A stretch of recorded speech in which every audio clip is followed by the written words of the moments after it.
Hey everyone, welcome back to my channel. I'm Farah, and in today's video I'm going to be doing the start of a reading vlog I wanted to try for a reading event I'm participating in this summer called the Summer of Sport. And this event was created by Mark from Book Time with Elvis, and I'm not sure if this is the second year or the third year that they're doing it. It might be the second year. I'll put it somewhere here. But this was an event that I thought about doing last year, but I ended up taking a little booktube break and a little break from reading in general just to catch up with a few things last summer. But this year I definitely wanted to participate. So I have a couple books picked out for this event, and I'm going to try to vlog it throughout the summer if I can get to all of them. But right now it's still June. It's June 19th. Happy Juneteenth here in the US, and I did already pick up and finish one book so far. It was a really quick audiobook, so I just didn't have a chance to vlog about it. But the book I already chose and read was called Courage to Soar, and this is a memoir by Simone Biles, of course, the US gymnast here, who is pretty much the GOAT. She's one of the greatest gymnasts of all time, if not the greatest female gymnast of all time. And I've always been fascinated with her because she's such a powerful gymnast. I keep wanting to say gymnastic. But she's such a powerful athlete, and she's so tiny. She's like, 4'8" or something. She's a tiny, tiny little person, but what she can do, especially in her tumbling, is amazing. So the audiobook was excellent for this. It was a really simple kind of memoir, though. It wasn't too crazy, it wasn't too raw, it wasn't too over the top. It was very simple, but if you were ever interested in her life and how she got to where she was, I think you'd really enjoy it. It starts out, when she's really little, and I didn't realize she had kind of a tough childhood. Her mom was an addict, she was in foster care, and she eventually was adopted by her grandfather and his wife, who wasn't her natural grandmother. But they raised her, and she was just such a energetic, spunky little kid, and they ended up putting her in gymnastics to kind of get her to blow off some of that energy. Hi. Oh, you scared me. So this is what just came up behind me and scared me. He licked my leg. This is my aunt's dog, Leo. Oh gosh. Okay, so let's try that again. Okay, my God, that scared me. I wonder if that's camera, if you can see him in the background. But anyway, so yeah, she was just one of those kids that was absolutely amazing. She was so gifted with what she could do in gymnastics, and it was really an interesting look at her life and how she progressed up from this tiny little kid who was flipping around on the trampoline to this amazing gymnast that she ended up being. So it was really good. It was really interesting. Again, it was very simple. It was just very easy to listen to on audio. I thought the narrator did a fantastic job. It was narrated by someone other than Simone Biles, but I think she did a great job.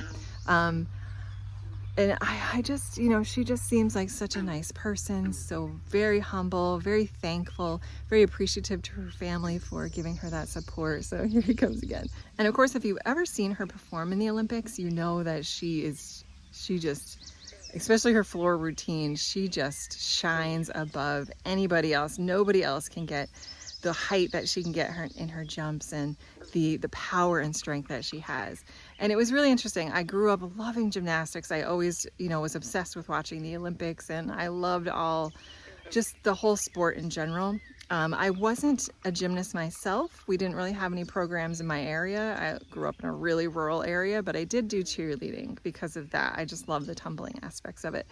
So it was just a great short little memoir. I really, really enjoyed it, and I highly recommend it if you're a fan of gymnastics or if you like Simone Biles in general. She seems like a really sweet, down-to-earth, kind person, very appreciative of all the gifts in her life. And she's very religious. I didn't realize about her, but she really put a lot of faith and trust in God, and she was very adamant on thanking God for the gifts that were given to her. And times when she wanted to give up, her family was like, you were given these incredible gifts. You should try to see how you can do and just keep pushing. So yeah, it was a great memoir. I have a couple of things that I want to read next for this event. There's The Summer of '49, which is a story about the Yankees. So that's baseball. And you either love the Yankees or you hate the Yankees, and I'm one of those people that love the Yankees because it's my state, my baseball state. So of course, I'm going to root for them. And my dad was a huge Yankees fan, and baseball was is very well loved in my family. So yeah, I'm just interested in reading that. I want to try to get some movies in. I recently watched A League of Their Own, which is one of my all-time favorite movies about baseball. I really love it. Also would love to rewatch The Sandlot. That's just such a classic. Yeah, so I think that's going to be another one on the list. And I also ordered a book. It was for figure skating. So Katerina Witt, one of my favorite ice skaters back in the 90s. The 90s were huge for ice skating with me. My sister and I were obsessed with ice skating, and we loved going ice skating and watching the Olympics, of course. And so she was always a huge, someone that I always loved, Katerina Witt. Also, I got a book from the library, and this is going to be a reread for me. I think I mentioned this already, but it's called My Sergei. It's the story of Ekaterina Gordeeva. What's her name? Katerina Gordeeva and Sergei Grinkov, I think were their names. Oh, it's been so long. But I was obsessed with them as a teenager. I loved them. Of course, I thought he was so handsome, but I just loved her too. I thought she was so beautiful, and I really just, I fell in love with that skating couple. They were pairs figure skaters from Russia, and I read this definitely back when it came out, but I'm going to read it again, I think. So that's my update for Summer of Sport. I hope you guys are doing well, and I will check in again soon.